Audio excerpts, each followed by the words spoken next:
So we're going to start the session with some introductions from us. We're going to hear some introductions from all of you a little bit later on in the session.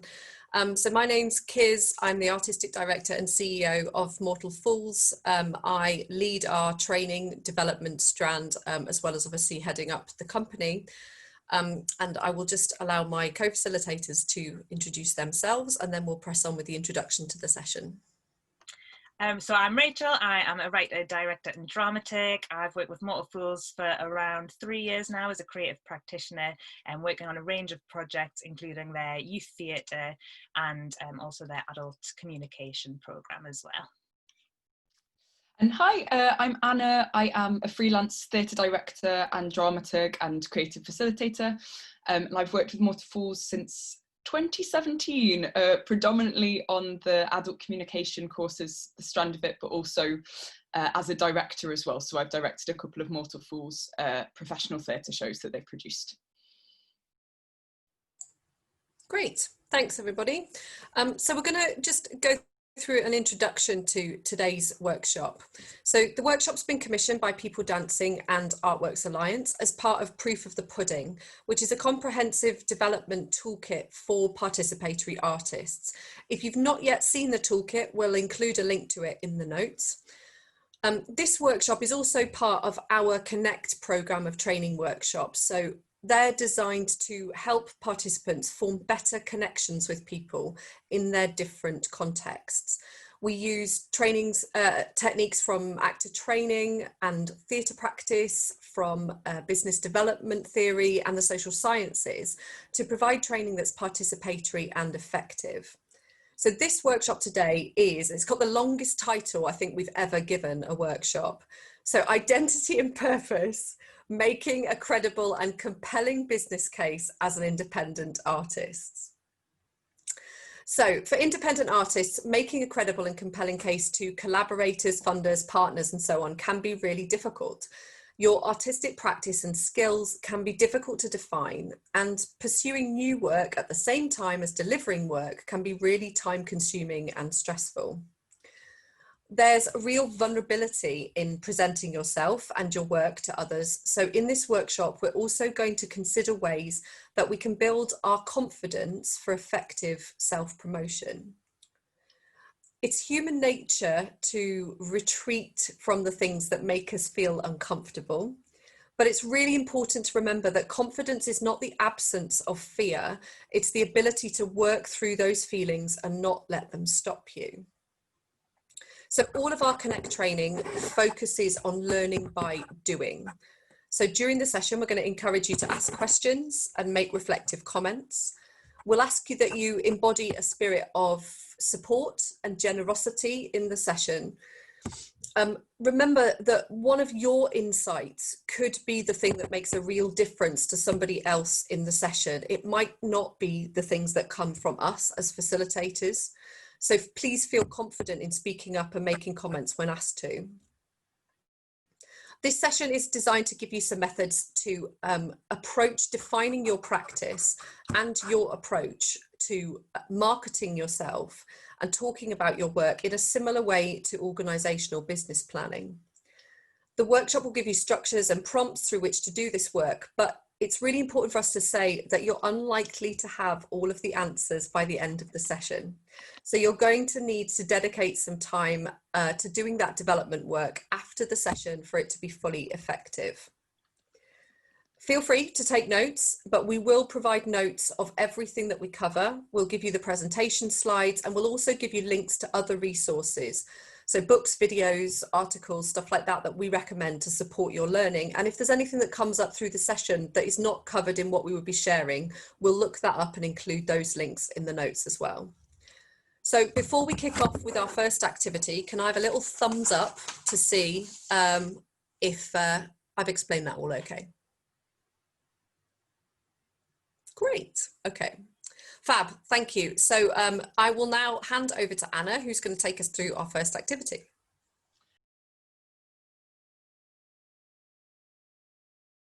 Hello, yes. So I actually recognise some faces in the group. So you may have done a variation of this with us before, which would be nice. But This exercise is about framing our thinking a little bit, and it's also just a way to get us all engaged and warmed into the session. We find it quite a useful one, particularly when we work with young people, because it doesn't necessarily mean that everyone has to speak immediately, but everyone does have to participate.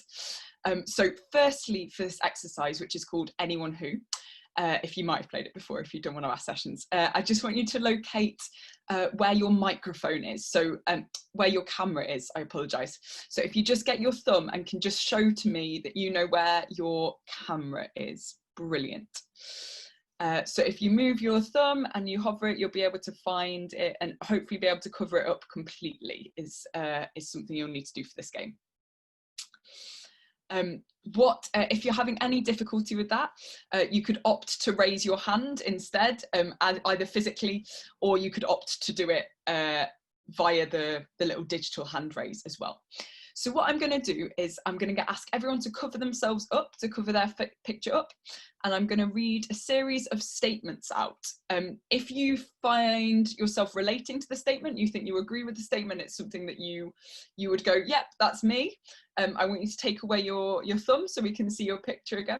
We'll just have a moment after each one to reflect on how many people in the group feel similarly, and then we'll move on. So is that clear? Can I just get a thumbs up from everyone? Nods. Brilliant. Okay, so I'm not going to cover my own camera up just so that you're still able to see my face. But if everybody else could take their thumb and just cover their camera up now. Brilliant.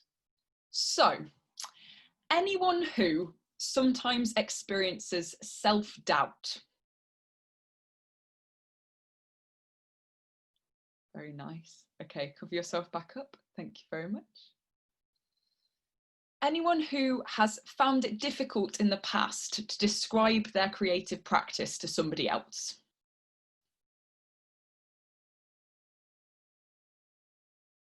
Brilliant, thank you. Anyone who has started conversations with new collaborators or potential partners, and those conversations have started but haven't really gone anywhere else.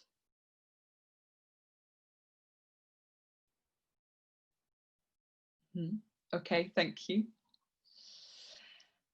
Anyone who thinks it's hard to get a foot in the door, that feeling that you're knocking on the door a lot and it's kind of you're fighting to get your way in. Oh, we've got some, I'm enjoying this very ingenious sort of half thumb removals here. This is great. I love the adaptation. Right, cover yourself back up again, please. Anyone who finds it hard to set their own rates as an artist, fees, and hard to stick with them. Brilliant, thank you. Anyone who previously didn't get an agreement in writing and someone, either another artist or an organisation, took advantage of that fact. So they didn't advocate for themselves to get it in writing beforehand. Brilliant. We've got quite a savvy room. Brilliant. Okay. Anyone who has had their practice described by other people in a way that they felt misrepresented. Dawn is looking furious in the corner. Absolutely furious. Brilliant. Thank you very much. And just one more. So we'll just put our thumbs over one last time. Anyone who feels that other people sometimes just don't get what you do, whether that's parents, family, friends. Brilliant. Okay. Thank you ever so much, and thank you for participating so honestly. So those statements came from, we put that out to our kind of artistic networks. So those are all things that we got back from other artists similar to yourselves. And we think it's a really good way to find prompts that really illustrate the kind of universal experience. So I think sometimes we're really good at assuming that those feelings or those difficulties are something that belong only to us. And I think hopefully, as we'll have just seen from that exercise, there are definitely some universal experiences that everybody has, particularly when describing their own practice or being a freelance artist, being responsible for your own kind of business in that sense. There are lots of practical things that we can do that will hopefully, and we will be doing this workshop, but hopefully enable you to feel a little bit more confident on some of those things, such as describing your own practice and pitching yourself to other people. So I'm going to hand across to Rachel, who's going to set up our next exercise. Thank you very much for participating in that.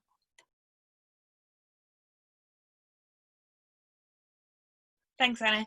So the next thing that we're going to do is we're going to find out a little bit more about all of you.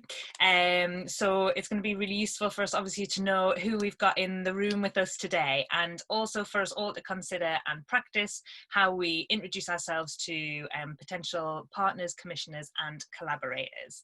And the way that we're going to do this is through coming up with our own elevator speeches or elevator pitches. And if you're not sure what that is, it is a short introduction about yourself, and it's called an elevator pitch because it should only take the length of time that it would take to go on an elevator ride. So it's a concept which will help you practice introducing yourself and your practice in a way that is clear, concise, and interesting. So I'm going to just share my screen now, and I'm going to give you an idea of some of the things that you should be considering when we're talking about this elevator pitch. So just give me a thumbs up if you can see that all right. Prepare your elevator speech. Fantastic. So the first thing that we want to know is your name. The second thing is how you describe yourself as an artist or your practice. And the third thing is what types of work you're most interested in and excited by. And it's really important that those answers, like I said before, are really clear and concise, to give the best kind of indication of you as an artist, as a practitioner, and when you're introducing yourself to somebody new. So I'll just stop sharing this for the moment, and I'll give you a couple of examples. So I'll tell you mine, and then I'll hand over to Anna's, and then we'll give you a bit of time to think about your own. So, for example, if I was doing an elevator speech and introducing myself to somebody, I might say, I'm Rachel Walsh. I am a writer, director, and dramaturg, and I'm especially interested in work that supports women to take up space on stage, that gives them opportunities to be funny, be allowed to fail, and empowers them to make mistakes in a safe and generous space. And I'll hand over to, thanks, I'll hand over to Anna, who will share hers with us. Yeah, so hello, I'm Anna Ryder. I am a director, dramaturg and creative facilitator. I work predominantly in new writing, and I'm interested in narrative-based theatre. I'm interested in stories that explore our relationships with power and class and gender, and stories that interrogate the kind of social structures that maintain inequality and maintain violence within our society. Thanks, Anna. Great. So I'm going to share my screen again, just so that you've got those prompts to see. And I am going to give you 2 minutes now. So if you'd like to turn off your camera while you do this, that's absolutely fine. And we'll just give you 2 minutes to consider those 3 points. So your name, how you describe yourself as an artist and your practice, and what types of work you're most interested in and or excited by. So you'll have 2 minutes to think about that, and then after those 2 minutes we're going to share them back. So remembering what we said about them being clear, concise and interesting, and they should last no longer than 30 seconds.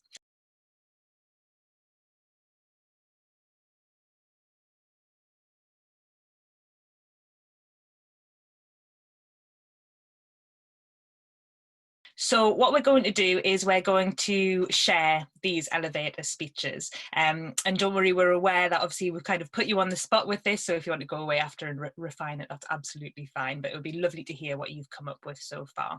So we're going to give you 30 seconds each. Anna is going to time you just to make sure that we get through everyone and we get a kind of feeling of what those 30 seconds feel like as well when we're trying to do this. It would be really wonderful if we could make the effort to actively listen to each other as well, which I know can be difficult when we know that we've got start to speak soon, and we can really start to think about that. But as we said at the beginning, a lot of the learning that we're going to be doing today is from each other as peers. So it would be really wonderful if at the end, if we have any reflections about things in particular that stood out from other people's elevator speeches, anything that we thought was useful or interesting, it would be really great to share that as well. So if we can be listening to each other's speeches as much as possible and not just worrying about what we're going to say, that would be fab. Okay, lovely. So I'll just go around and ask everybody to speak, if that's all right, and Anna will let us know if we're running over. So Gemma, would you be happy to share yours first, please? Yeah. Hi, I'm Gemma Boyd. I'm a musician, writer and artist. My main objective is to enhance face-to-face communication, creativity and connection for the well-being of diverse communities. At the moment, I'm most interested in performing live music to cheer people up during the COVID crisis, and in running creative workshops and one-to-one sessions with adults in Europe.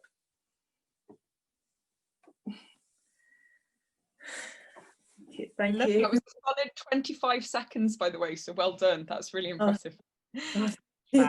Lovely. Thank you, Gemma, and thank you so much for going first. Sarah, could you go next, please? Hi, I'm Sarah. I'm a freelance producer, and I am most interested in creating high quality theatre and arts experiences for children and families. Short and sweet. Lovely, thank you, Sarah. Scott, could you share yours next, please? Hi, I'm Scott Wilson. I'm a performing arts facilitator and actor musician. I'm really interested in work that explores that relationship between music and drama and how the two forms can combine to make like a new form of performance. And I'm hugely passionate about giving people the chance to engage with the arts and discover and experiment with their identity and passions, as the arts did for me. Lovely, thank you, Scott. Anne, could you share yours next, please?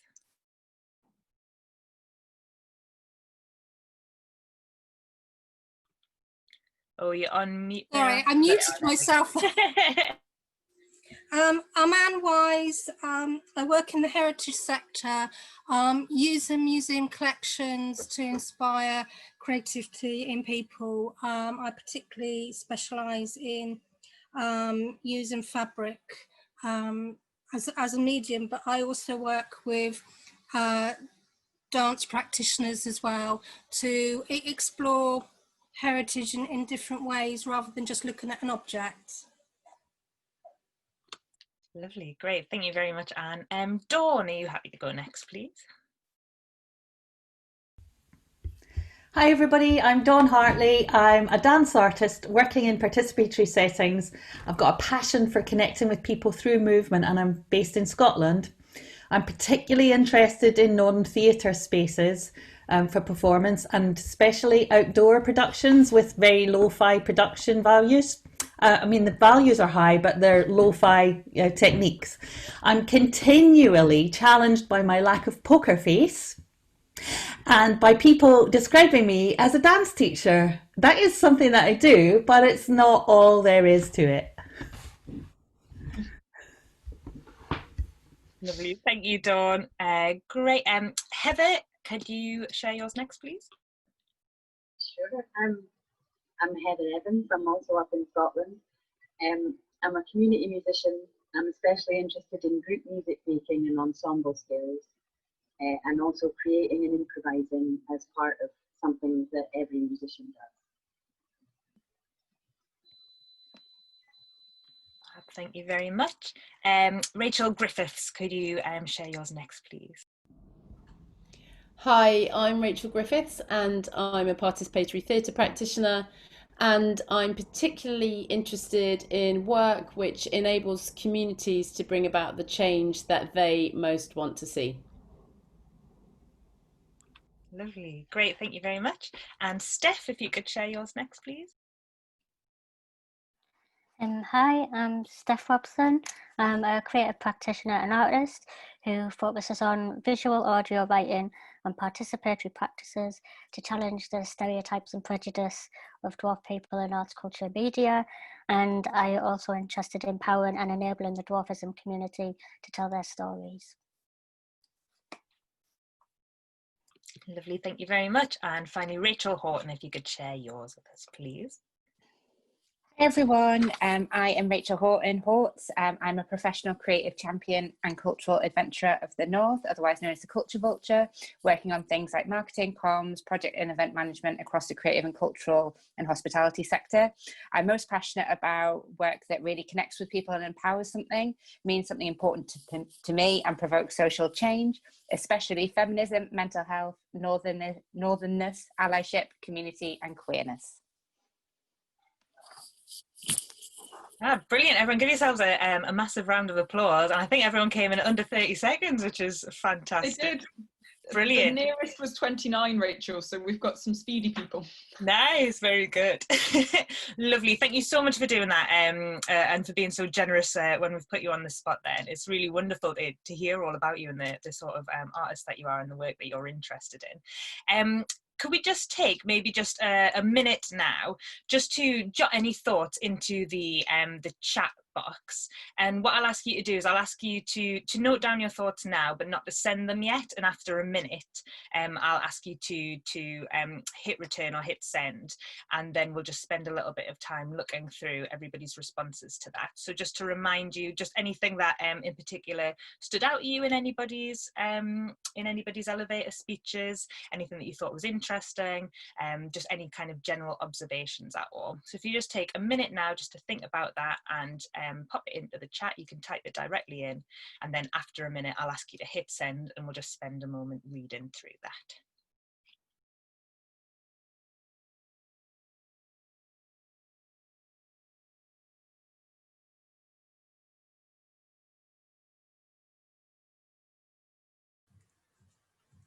For the benefit of the people that are watching this afterwards, and also for you folks who will get the notes from this session, we'll include all of these things. They'll be anonymized, but there'll be comments in there, because I think it's really useful to capture those reflections and make sure they're parts of the notes. It's actually come out in quite a lot of people's comments, but one of the things that I have to be very mindful of, because as an organization we work with a lot of multi-sector partners, is that there's a bit of a danger in the arts sector that we have a language all to ourselves, and that quite often if we then go and speak to people in other sectors, it means that they just get a bit befuddled with the words that we're using, and actually we can't communicate clearly. So people have sort of referenced this in various ways, but I think it's a really important thing to think about when we practice the idea of an elevator speech. We're really conscious of having a few for maybe different audiences, because we can use this shared language in a space where we're all from the arts and culture sector, but actually when we're working with people from other sectors, what language is actually inhibiting that connection and that understanding to take place. So it's really worth thinking about that.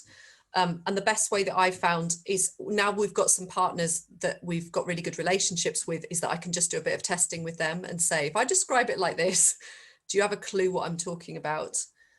Or even friends, family. So people who just don't work in this line of work, it's really worth just testing that out. Because if people feel befuddled, they're not likely to admit it. They're most likely to just go, oh, that's not for me. And then you potentially miss out on an opportunity. Great, that was it. Lovely, thank you, Kate, and thank you everyone. There's some really wonderful reflections, and I think it's really important to have this in mind and to keep this, because we never know when the opportunity is going to arise to talk to somebody about our work or the work that we're interested in, and it might not always be at the dreaded networking event, but it might just be in kind of casual conversation. So being able to have that really clear, detailed, concise description of what we do and what we're interested in is so useful, especially when some of the reflections that have come out are kind of frustrations around people maybe misunderstanding what we're interested in or the kind of work we do, or some reflections as well just there about maybe not being specific enough with what we're talking about. So I think all those reflections are really useful, and please do continue to refine those those elevator speeches. Yes, go on, Anna. I was just going to say, in terms of specificity, because anyone who commented on that, that's something I've regularly struggled with in terms of when I'm working as an artist, like being specific about it. I've often spoke about my practice in quite generalized ways until the recent years. I think sometimes talking about particular projects as well, if you're struggling in that pitch to be like, this is what I do, we're actually just talking about something that you are practically doing can help you be specific. So saying, I'm currently working on a project that involves young people with disabilities tells me an awful lot about what you do as a practitioner without the need for you to summarize it, if that makes any sense. So just that was someone said that to me and it really opened my mind of just going, I could just say what I'm actually practically doing, not a kind of airy-fairy, loose, dream-like sense about it. So that would just be one of my tips as well. Thank you, Anna, and thank you everybody for that. I'll hand over to Kiz now, who's going to take us through our next part of today.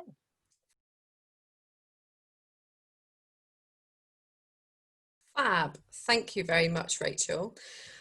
So in our next exercise, what I'm going to do is take everybody through a concept, a model, which might reshape the way that you think about yourself and the way that you then present yourself, which will become apparent in your elevator type speeches and those occasions, but also can be applied to things like applying for funding, to developing partnership relationships with collaborators and so on. So I'll share my screen. This is, can everyone see that okay? Yep, okay, great. So this is a model that is put together by Simon Sinek, who is a motivational speaker. He focuses on organizational development and leadership, but it's a really good model that actually we can apply to thinking about ourselves as in our artist function as businesses, and applying a lot of the same logic that you need to apply when developing an organization to the development of your own practice and relationships and so on. His model explains why some organizations are more successful at communicating, at innovating, and at growing than others are. And it all comes down to the way in which they communicate. So to help us, I'm just going to take us through this model and unpick it a little bit, and then we'll look at how we can apply that to our practice. So we'll start with the what. So the what part of the circle is really quite straightforward. It's the bit that all organizations and all artists should be able to say what they do. So that might be what you make, what you sell, the services that you offer, the activities that you run, those sorts of things. So for example, I might say for Mortal Fools, our what might be, we make theatre productions and we deliver training sessions. And a writer might say, I write plays or short stories, for example. It's quite simple. It does what it says on the tin, but also there are thousands of other people or organizations out there doing exactly the same thing. So if you want to stand out, if you want to make that message come across more clearly and in a way that's more compelling, that's going to get people's attention, we need to start thinking about it differently. But before we do that, what I'm going to ask you to do is to write down some examples of your what. So I'll give you 60 seconds and I just want you to write down as many different things as you can that describe your what.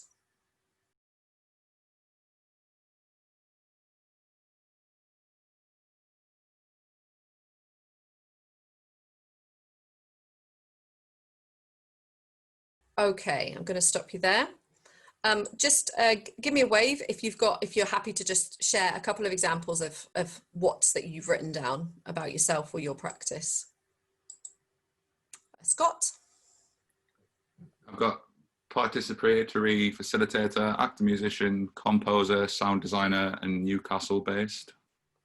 Great. Those were all really good, but they're things like, what do you actually do? Do you write songs? I see.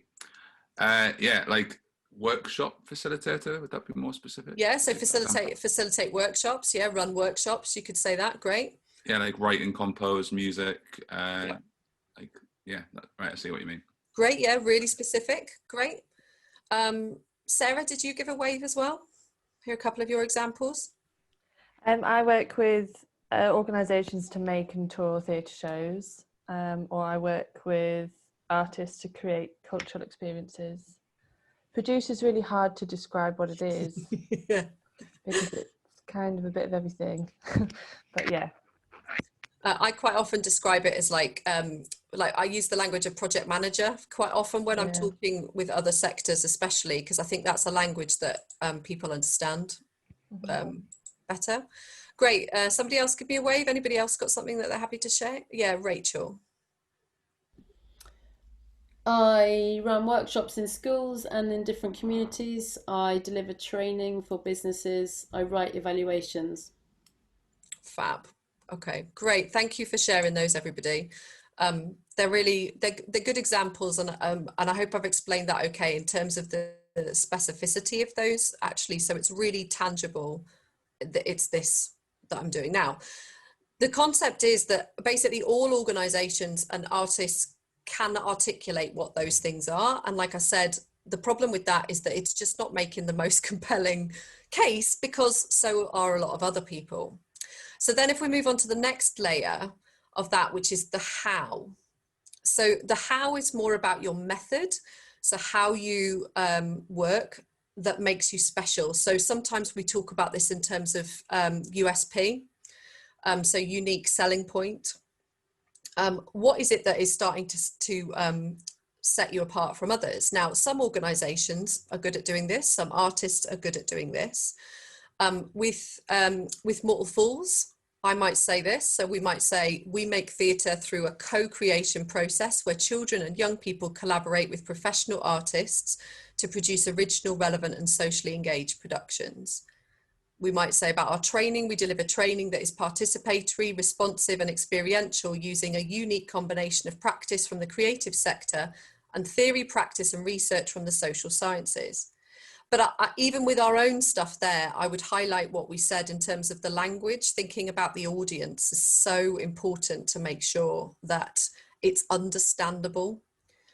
We've had to really think quite carefully about the copy for our training, for example, because it is going out to multi-sector audience. So we can't just use our art speak.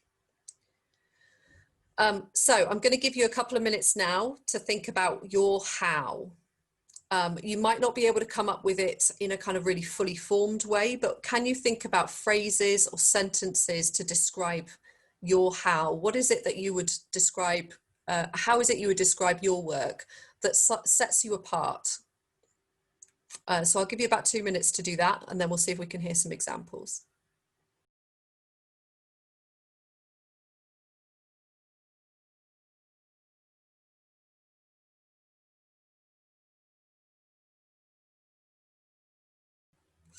I'm aware this is trickier. I can see everybody's furrowed brows trying to work through it. These are things that take time. Even as an organization, we've worked on this for a number of years, and I'm still not happy with where we're at really with it, but it gets better and better, and we enhance it the more that we go along and the feedback that we get. But has anybody got anything that they are happy to share from their musings? Great. Steph? I put down, I use lived experiences to create artistic and cultural work that challenges the mainstream's perception of dwarfism, as well as engaging with the dwarfism community to build confidence and skills for dwarf people to tell their stories. Nice. I'd buy from you. That's great. That's really clear. There's a lot of information in there as well, which is really important. Great. Gemma, did you wave as well? Did I see that? Yeah. I teach a lifelong love of music, and that learning and playing should be about enjoyment, self-expression, transformation, curiosity, and developing independence as a musician. I encourage people to be well-rounded musicians from the perspective of a multi-instrumentalist. That's as far as I got. Nice. That's really nice. And actually, even the use of language around just using that I, the first person, I, is very compelling. Just in its terminology. So that in itself, that both Steph and Gemma have just done there, is a really useful and simple note to think about it. Great. Anybody else? Scott, you want to have a go? Yeah. I've put that I work collaboratively with participants to create a safe space for them to create work that champions them and reflects how they see the world around them. Nice. Yeah, that's really nice. And it's clear, it conjures up that image of that actually taking place, which again is going to really help with understanding for somebody who maybe is less clear about what it is that you do, what the work is. Dawn, did you want to say something as well? Yeah, might be an example of what not to do, but I just want to say it out loud. So I work with people to create dance performances, introducing choreographic skills to help everyone understand their own potential. I lead movement workshops which focus on giving people a strong and unusual physical experience, connecting to their own experiences and respecting our individual physicality.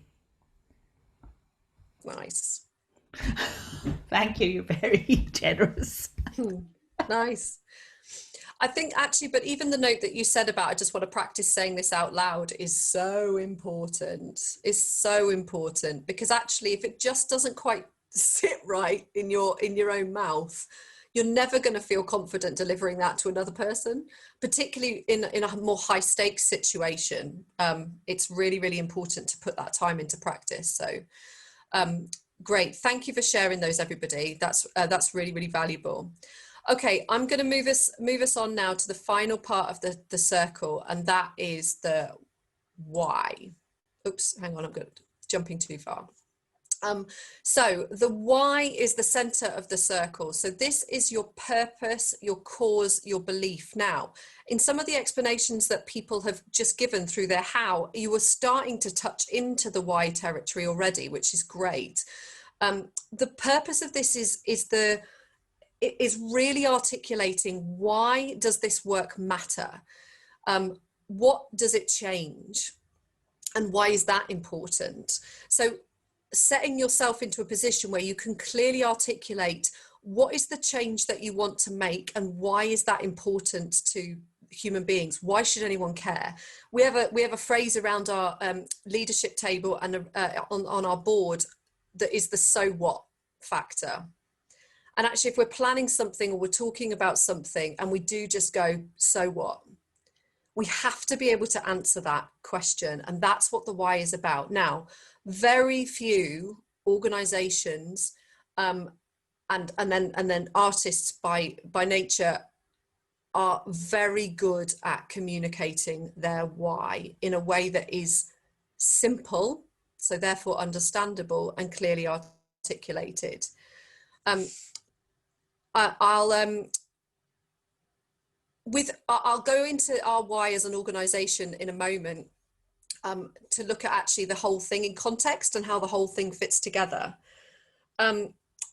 We've done a lot of work on the why over the last few years, and one of the reasons why people don't articulate it is because it's really difficult.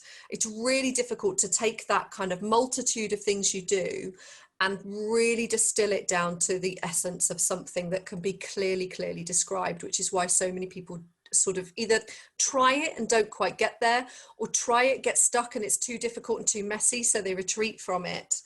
And that's why you get sort of a blanket statements that really sit with the what, and not the how, and certainly not the why.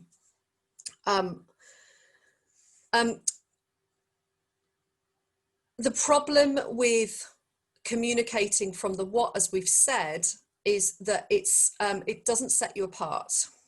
And if I come back to Simon Sinek, who put together this whole model, one of his quotes is, people don't buy what you do, they buy why you do it. Now, some people will buy in training, for example, we do this, and they don't really, they'll just be like, yeah, you do leadership training, we want leadership training, cha-ching, okay, we've done the deal. But actually when they're looking at you alongside all the other people that do leadership training, what are we doing that actually is going to draw people to us, that's not going to, that above and beyond other people? And that actually is the communication of what sits behind the training, with the thing that kind of compels the whole thing, and that is the why.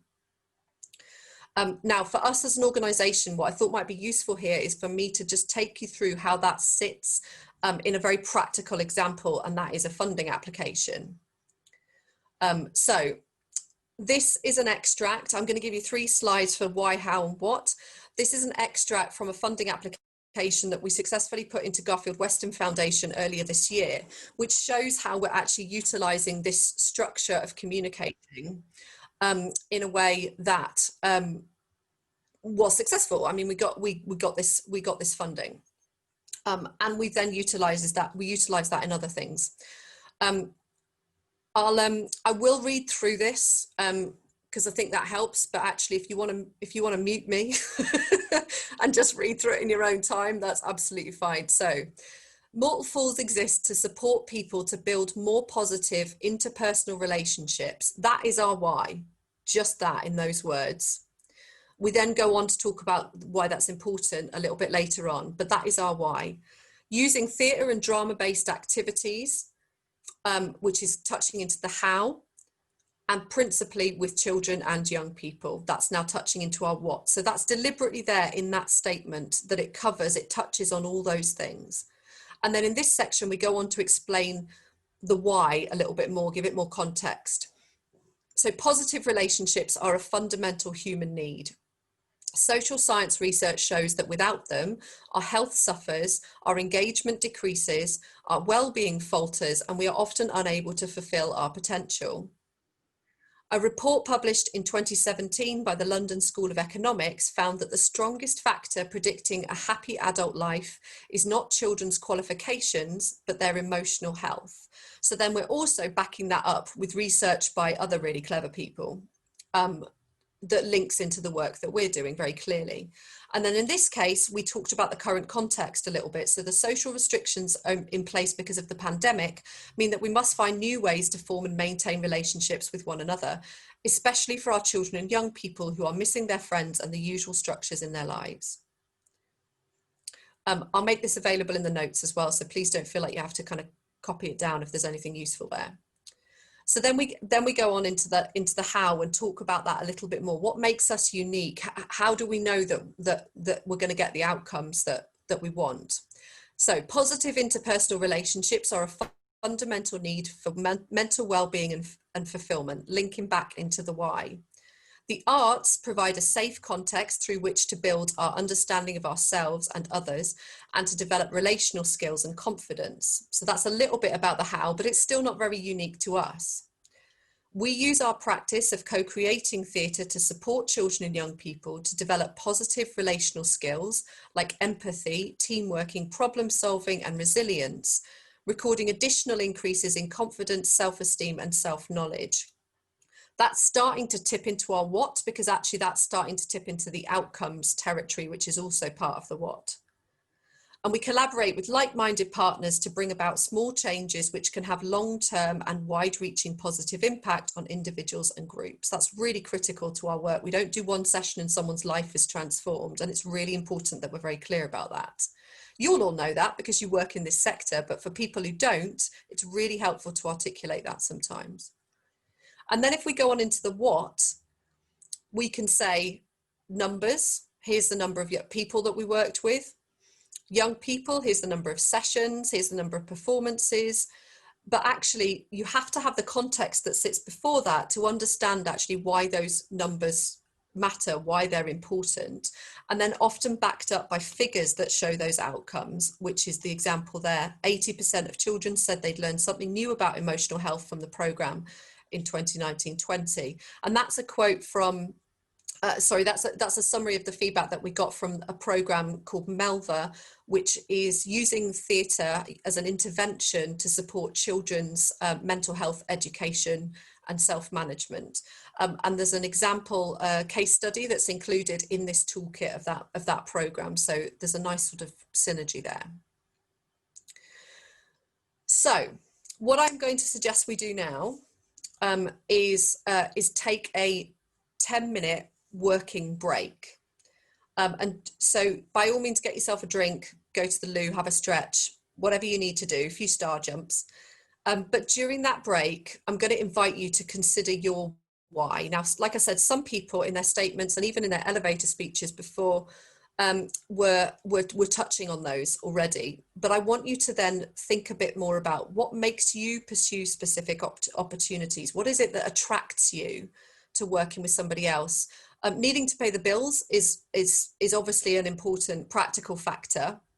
But none of us got into the arts to make money. So that's a practicality, but let's just think about what is it that actually is motivating you. So what do you pursue? What draws you to pursue something? What gets you most excited and motivated in your work? We've touched on that already.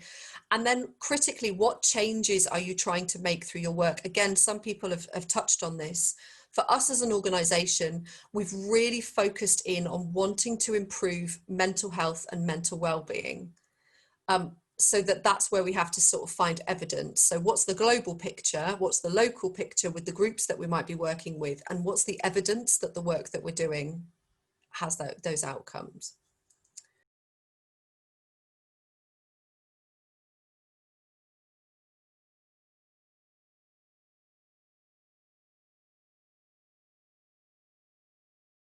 Okay, so what we'd like to do now is to go round there's three different groups. So go round to the three different groups and hear back from a spokesperson from each group. So Anna, could you just remind everybody who is in group 1, and then whoever's the spokesperson from that, give us a wave. Yeah, so group 1 was Anne, Dawn, Ellie and Gemma. So if we could have a spokesperson from that group, that'd be great. It's Gemma, thank you very much. All right, my notes are a bit jumbled, sorry. Okay, so first of all, Dawn and I were talking about travel and visiting other, new places as being a kind of real motivating factor for our art.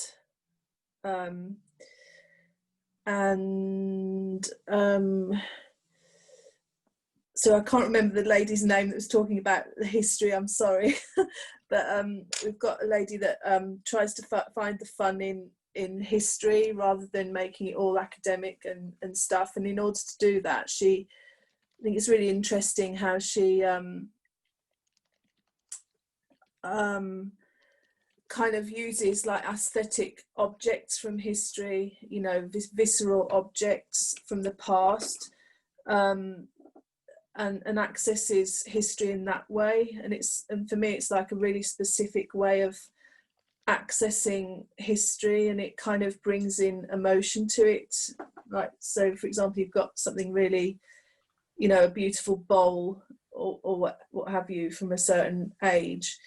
It can kind of trigger emotions, which bring sort of history alive, rather than kind of reading out of textbooks, which can be quite dry, which was certainly my experience at school. And I personally found that a really original kind of idea and very specific. What else do we talk about? We talked about the importance of kind of having shared values when we're working with other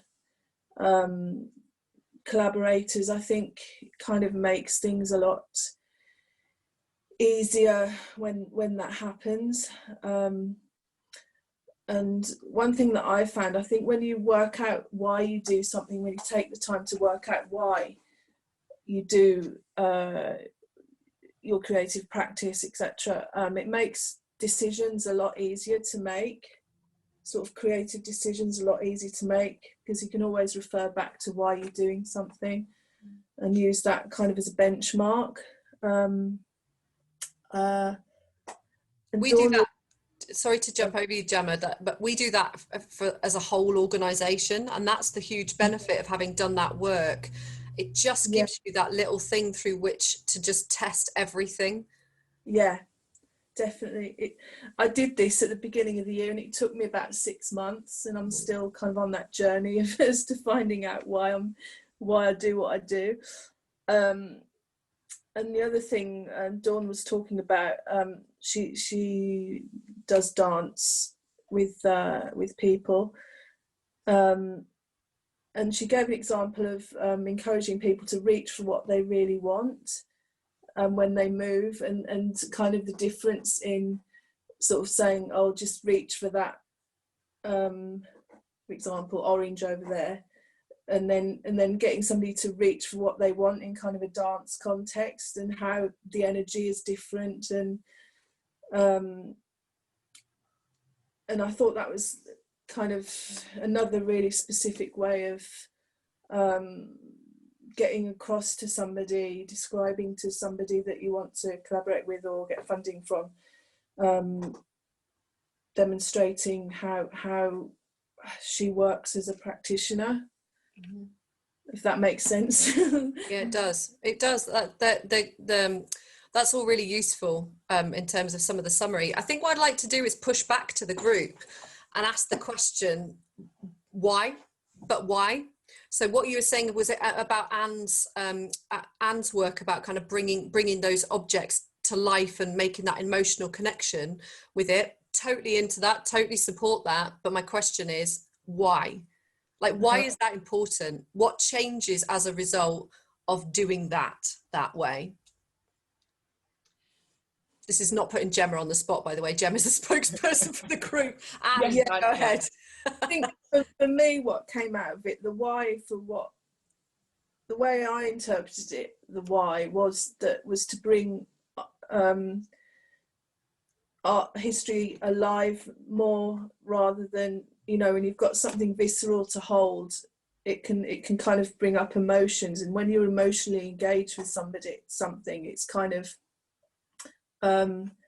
easier to access a subject rather than just kind of reading it out of a book, or having it lectured to you. Do you see what I mean? And not having, you know, if you're kind of teaching a 5-year-old about the Aztecs, for example, it doesn't mean anything to them because they weren't alive then, kind of thing. But if you give them a bowl, a beautiful bowl from that period, it makes it more alive. So that would be the why for me. Anne, can I bring you in at this point? Because I think you waved your hand as well. Yeah, I mean, for me, it's history is so fascinating, but so often people go down the academic route, the dry route. Even with modern day TV documentaries, it's always very, very dry. But once you bring in the element of creativity, it broadens it up. It makes it more accessible to everybody, regardless of their physical or the mental capabilities or their education level. It's, you know, it's an even playing ground, and you get so much out of history that way rather than textbooks or. Okay, let me come back then. I think that's great. Why is it important to get a lot out of history? Why does it matter?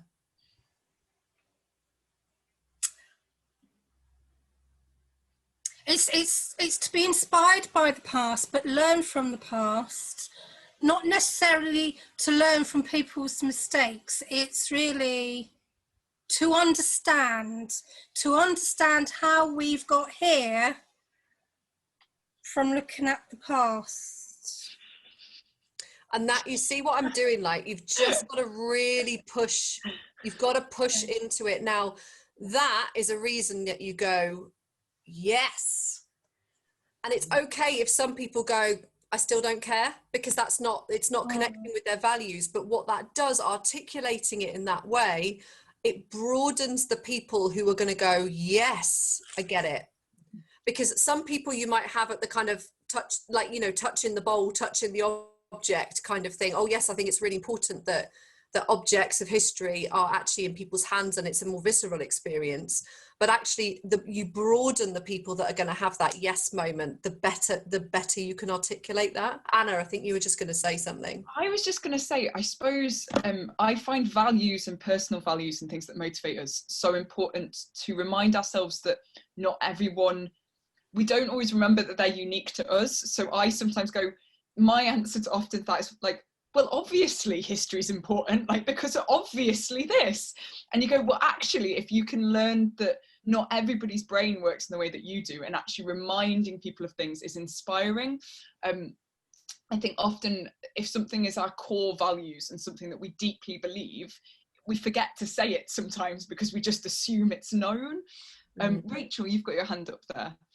Yeah, I don't want to hijack if we're not doing broader conversation, but just also to say that for some people, the idea of reaching or moving around a bowl is completely terrifying. So while we might on this call go, oh, wow, that sounds really interesting. And it's like, why the heck, there's no way I want to do any movement around an old bowl. You know, so I think that it's helpful that this conversation really helped for me and all of it, that you go, yeah, why could that be useful to you who was never conceived of that idea before? I think it goes back to that language point of earlier, isn't it? That all the time we're actually speaking quite a foreign language. Yeah, definitely. Great. We're often around other native speakers, so we forget that sometimes. I think it's not often in the arts that we sit down and talk to people outside of it, I think. Great. Can I move us on to the next group? So Anna, who was in group 2? Yes, it was Rachel G, Sarah and Scott. And Sarah, I think you're the spokesperson from your little hand there. Fab. Let's start with you then, Sarah. We talked about all quite similar things really, but so for me, the importance of creating work for children is that they are their own audience. They shouldn't be given, we shouldn't expect to give them shows for adults and expect them to understand it or to resonate with it or for it to be simplified just for them. So they're their own audience and are important in themselves. And the first 3 years or first 1,000 days of a child's life is the most important physically, because that's when their brain develops. So they should be exposed to as much as possible, including cultural experiences. And Scott was talking about the importance of, maybe particularly now, but fighting back for the arts and working with young people to empower them to continue working in the arts and just encourage them that arts are important. And we talked about the idea of a pantomime, and most people would have experienced a pantomime, and there's so many people involved in that you might not necessarily immediately recognise, but the reason for working with those groups would be to empower them and give them a platform to have a voice and to implement change and, I don't know, continue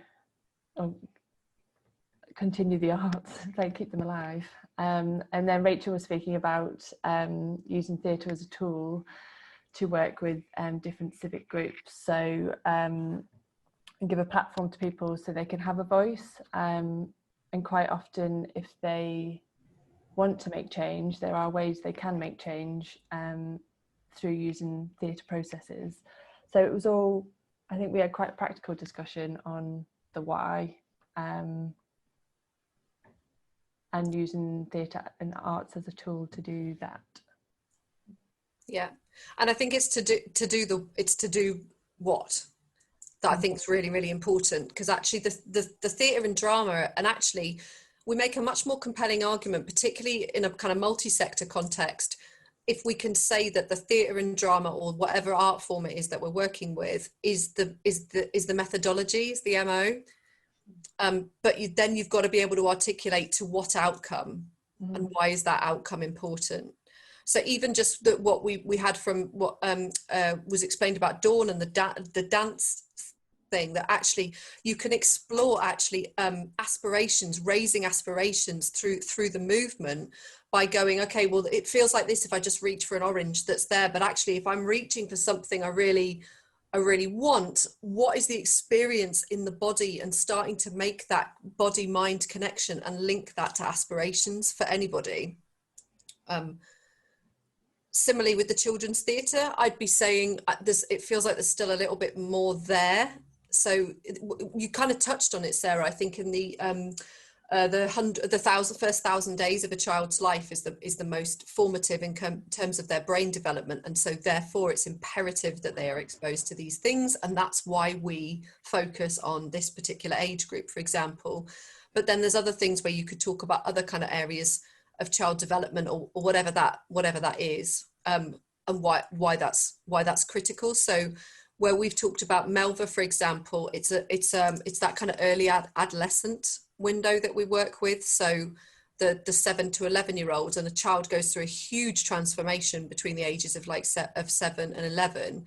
From an artistic point of view, the reason we focused in on that audience is because they're not well served. You get a lot of really great early years stuff, and then there's this kind of dead zone before then children can start accessing the things that are more mainstream, or that are, you know, adult or general public audiences. And the reason that they're not well catered for at that age is because they're really difficult to make work for because of those transitions that happen. But actually those are really important formative years in children's lives, where most of them will go through significant transitions in education, etc., and all of those things you can use to pull in to go, that's the why for this area of work. So it's really interrogating those things that's important. As a real side note, I also think it depends on who you're pitching to and like what you're trying to win, but like kind of your use of statistics is really motivating. But also I'm just thinking, I don't know if anyone saw the wonderful documentary on Mr. Rogers, who was a children's TV presenter, but the why for him was, well, we were all children once. Like, do you not remember being a child? Like, and that sort of thing, because everyone goes, oh yeah, of course, I understand the fears that they had, or I understand the kind of frustrations that you had at that age and stuff. And sometimes finding a really like empathetic sort of response, if you can get that out of people, or something it's all about connecting, right? And feeling part of something. So if you can go, do you recognize that? Then we go, I do recognize that actually, sort of thing. So it depends, kind of thinking about your audiences. So statistics are really helpful, but also I think sometimes we can overcomplicate as well if we're doing very short pitches. You go, well, of course it's kind of, you can tap into people's hearts as well as their minds around these things in terms of the why as well, I think was just maybe what I was wanting to say in that as well. Well, it's, again, there's a lot of research that backs up the fact that we make decisions based on our emotions, based on instinct and emotion, not on head. As much as we'd like to think that we're rational beings, we're not. And so that really taps into what Anna's just said. And that's where there's the importance of this. Because actually, if you believe in something and you believe that something is important, and if you can back that up with some research from clever people, then you can actually go, I can tap into something that is going to be the linchpin. So if we come to the first 1,000 days in a child's life are the most important in terms of their brain development. If I'm a parent reading that, suddenly you're going, well, I want to give my child the best start. And then you pull them in a different reason. That might be a way that you get them into the theatre where previously they never would have conceived of it. If you can say that, if you can also articulate, how the theatre stimulates that child's brain and et cetera, and then come to this show, there's your what. That's how these things cascade. Really, really good. Let's take it on to our third group. So Anna, who was in group 3? There's Heather, Horton and Steph. So who's feeding back from you? Guess who? Hi. So first of all, we had a really kind of general reflective discussion. We took it in terms of taking turns, talking through and sharing some of our whys, and then getting feedback on each other from that, and having collaborative discussion towards the end. So starting with the brilliant Steph, Steph had a really clear kind of why, and really summarised her own personal experience for why she does what she does really brilliantly. So she talked about things that I think we all could kind of, mirror within our own, about shared values, lived experiences, challenging perspectives, finding a place in society and being heard, both from her own perspective in terms of that's why she as an individual does what she does, but also wanting to enable and empower that in other people in terms of in her area of expertise and obviously in wider society. And she summed that up brilliantly. I won't even attempt to try and redo it, but she did it really well. Then moving on to Heather. Heather reflected that she feels that it's quite difficult to phrase what she does and that this workshop has been really great, but wants to spend some time, you know, kind of doing that properly. She also commented, which I kind of mirror as well, that this has been a great time to kind of reflect back onto projects and think about what was it about the project or thing that made you go for it, and what was the passion, because some of that isn't always at the forefront of our awareness, especially as freelancers. We're just going for work, and taking some time out to do that. She also talked about wanting to look at some of Mortal Fools' language in use around co-creation and seeing what kind of language we're using and how that could be mirrored in our own stuff. And then there's some quite interesting comments around mirroring what Anna said there about overcomplicating things sometimes. And I picked up, she used a brilliant phrase, which me as a Marcoms professional was like, I love this, this is the hook, was miss that bus. So she was talking about how in music, at schools, people who aren't picked for things or kind of don't engage with music, when you finish school, you feel like you've missed that bus, that you can't then be musical. And immediately I then hooked on to, I totally understand your entire, that's your motivate, like I totally get it. But Heather commented that she was thinking about removing that out as she felt that it wasn't professional, which then kind of provokes again, I guess, how that sometimes in the wider the hook, you overthink, I guess, about professional language terms. So yes, Heather, please keep in miss that bus. And then I just kind of went on to talk a little bit about that I was where I felt Steph was at about a year or so ago and had this kind of refined and designed and stuff, but where I'm at the moment, I'm so audience focused and selling myself and out there that actually I haven't revisited my own why for a long time. And it's kind of probably drifted a little bit. So I've got quite a lot of reflection in that. I'm quite clear. I feel that my passion is there and I understand it, but it's not effectively kind of communicated and probably has drifted quite a lot. So this has been a really useful space to kind of do that. So that's kind of where our discussion kind of went. But it was really, really useful. I think I've summed that up properly, Heather and Steph, but feel free to add anything that you feel that I haven't covered. Great, thank you. Thank you, everybody, for feeding back on those discussions. Yeah, that's a really great idea. One thing I'll just pick up from what Hortz was saying is that it's really worth, I said this at the beginning of the session, I'm going to reiterate it now. There's a danger now that you kind of open up some thinking and it all just feels a bit muddy and a bit messy. And so we all just go, I'll just put that back in its box. So I will encourage you to spend some time after this session working through some of those things. In the notes that we'll send you, we'll not only capture everything, but like I said, we'll refer you to other things that you might find useful. So Simon Sinek's got some TED Talks where he talks through this concept, for example.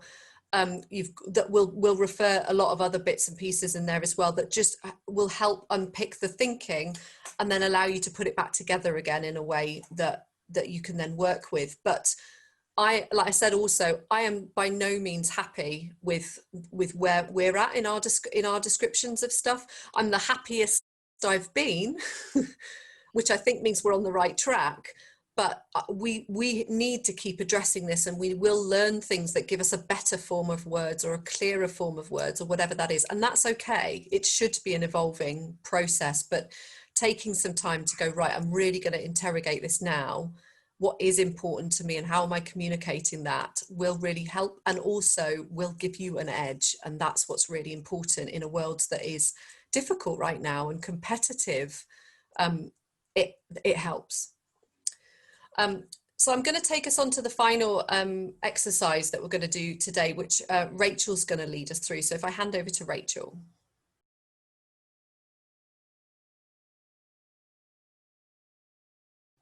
Thanks, Kiz. Yeah, so for our final exercise, we're going to do a bit of a reflective free writing exercise, and that's going to be around our inner critic. So as some of us identified at the very beginning of the sessions, that a lot of us sometimes feel like we've got a bit of imposter syndrome and sometimes feel like we're not good enough, and so this exercise is going to help us to consider that. So the inner critic is kind of the voice that most of us have inside of our heads, which can influence how we feel about ourselves, how we present ourselves to others, the opportunities that we'll pursue when we feel able to speak up for ourselves or for others, and when we don't as well. There's a lot of writing around this, and we will include this in more detail in the notes, but just some examples which might be useful to consider. Professor Steve Peters wrote a book called The Chimp Paradox, and in that he writes about the inner chimp in all of us, and that inner chimp reacts on instinct and controls its human in stressful situations. Dr. Brené Brown also writes about the inner critic, and she talks about the inner critic, the voice of the inner critic as moving between two places of being I'm not good enough versus who do you think you are, and how if we listen to that voice too much, she talks about how it keeps us small and it can prevent us from achieving our full potential. And then, as Kiz has mentioned before, our production of Melva, which was a play for primary school children, which looked at tackling anxiety, or worrits as they're referred to in the play. The writer Danielle Byrne, she actually personified the inner critic and turned it into a character called Gideon, who would be there kind of talking to the main character Melva throughout. So like I say, we will include all of that in more detail in the notes, but they are some useful references if you're interested in finding out a bit more about the inner critic.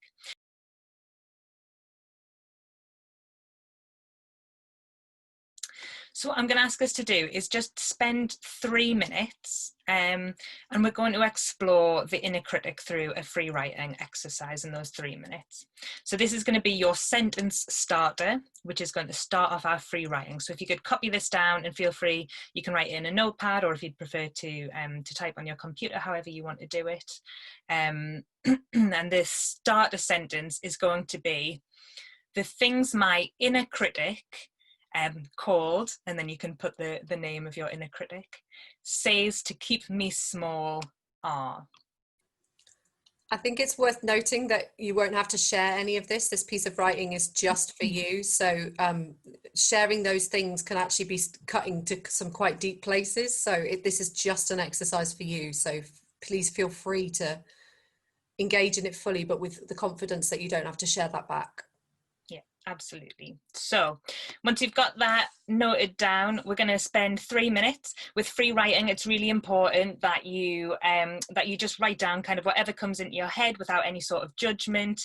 We're not looking, like as I said, for any sort of high quality writing that we're going to share back. It just really needs to be a stream of consciousness, and as much as possible avoiding taking your pen off the paper for the entire duration of that exercise. If you really can't think of anything to write, you can just write, I can't think of anything, I can't think of anything, I can't think of anything, until your next thought kind of occurs to you, or repeat the last word that you've written. But as much as you can, not stopping and thinking, just letting it kind of flow out as a stream of consciousness. So feel free to turn your camera off if you'd like to. We'll have 3 minutes just to do this. And as Kiz says, we won't need to share any of this back. So thinking about that, the things my inner critic says to keep me small are. Off you go.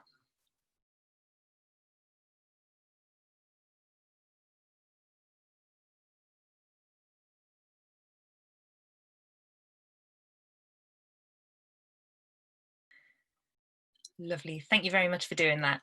And it's important to consider that with our inner critic, we're often much harsher with ourselves than we would ever be to anyone else.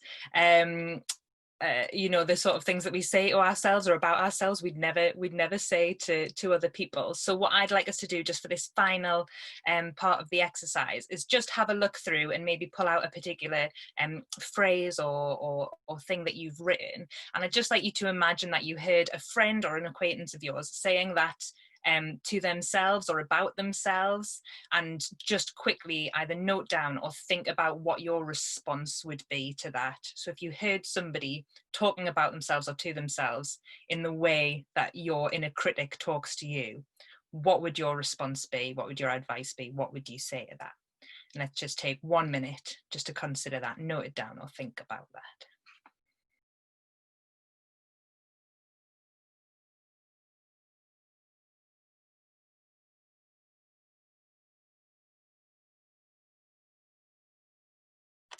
Lovely, thank you for doing that.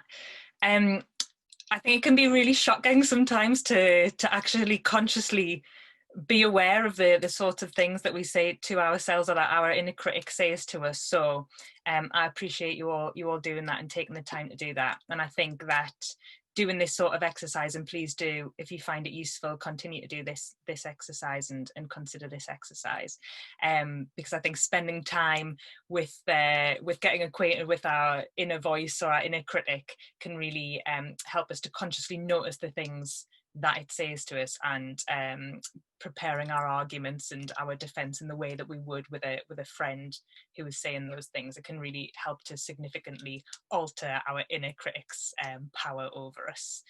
So thank you very much for doing that, and I'll hand back over to Kiz, who is going to wrap up the session for us. Thank you, Rachel. I hope you found that exercise useful. I'm just going to share one of the things that's just jumped out because I've just done the exercise with you. I'm not going to invite anybody else to share at this stage, but so the thing I wrote down that my inner critic, Horatio, says to me is, nobody cares what you've got to say. So it's one of those things that also you notice that you get that filter through, like, that's very much rooted in whatever it is that you're going through at a particular time. So whether that's something that you're working on or something that you're pursuing or an area of difficulty in your life, in your world at the moment, I think that's really worth it. But then when I thought about it in terms of a friend, my answer was a really rational one, which was quite fascinating, which was, consider the evidence. People sign up for your training, choose to work with you and ask your opinion. So it's little things like that can actually just be really helpful. And like Rachel said, reframing that inner critic in a way that is external to you, although it is part of your own psychology, can really help you process it. But that other thing of going, that voice, what would I say if I heard somebody else say that? Because we get into patterns of negative self-talk, which can really take us down rabbit holes and really prevent us from doing the things that we're able to do. And there's enough barriers in our way without us putting other ones in here and allowing them to have power. So it's a really good way of breaking that down and removing some of the power that has. On that note, there's other things that we're going to refer to in the notes as well that will signpost you to areas of that. There's a great book by Brené Brown that Rachel referred to, which is called The Gifts of Imperfection, which, if you've not come across it, and she does a brilliant few TED Talks as well, are really worth engaging with, because it can just shift your self-view and shift your understanding of what you are unconsciously putting in the way that of making the progress that you really want to be making. Anna, you took a big breath to speak then. Do you want to speak? I did. Sorry, I thought you'd come to an end. I was just going to say I might give my my inner friend or inner champion a name as well, because I think that might be quite helpful for me, that if I've got a name for my inner critic, then it might be quite nice to have my inner champion have kind of a shape as well. Fab. Thank you for that. Okay, so remember what we said at the beginning. I'm just going to reiterate that actually the aim of today's workshop is to really stimulate your thinking and to give you some structures in which to do that. But really the work that is going to bring about any long-term change takes place after the fact. So bear that in mind. And also remember that change doesn't happen easily or quickly. It's all about the increments. It's all about that being an iterative process where you'll be able to look back and go, oh my God, look at everything that I've done and look at the change that I've made, but you may not see it happening as it's actually happening. So take the time to reflect and look back, and that will help keep you going forward. Thank you so much for signing up to this session. I will also just reiterate that this is, because it's been recorded, this is going to be on the People Dancing website, and the notes will be posted on there as a PDF, but we'll email those out to you much quicker than that in advance as attendees of this workshop, so that you've got that.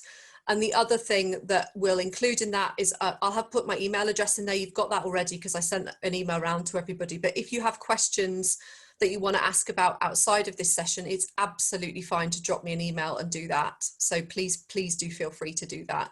And I will then bring our session to a close. So thank you very much for coming, everybody. Should we end with a final round of applause?